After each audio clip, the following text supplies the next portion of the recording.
Tariffs as tools of transformation. Tariffs are more than just taxes, they're levers of power. Historically, they've helped countries industrialize, protect domestic industries, and generate revenue. The US itself leaned heavily on tariffs to grow in the 19th century. But like any tool, their effectiveness depends on how they're used. When applied wisely, they can shield developing sectors. When overused, like during the Smoot-Hawley era, they can trigger global downturns. The U.S. China economic tango.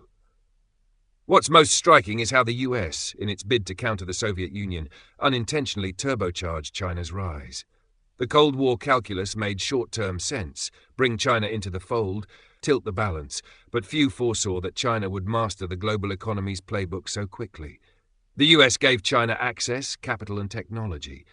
China, in turn, gave the world cheap goods and economic growth, but it also became America's strongest economic competitor. Trade war, a clash of philosophies. This isn't just a trade war, it's a contest between two systems.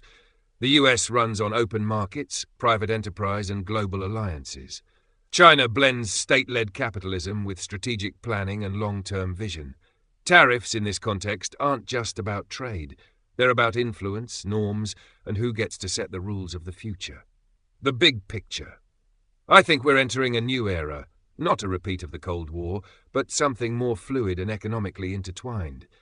Even as the US and China clash, they're still deeply linked. The world economy is like a circulatory system.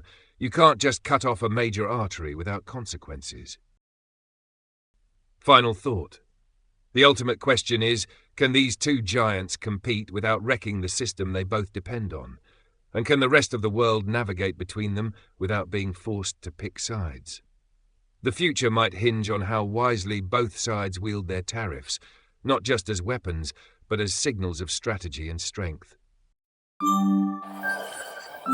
For more, stay in touch. Unfiltered Afghan.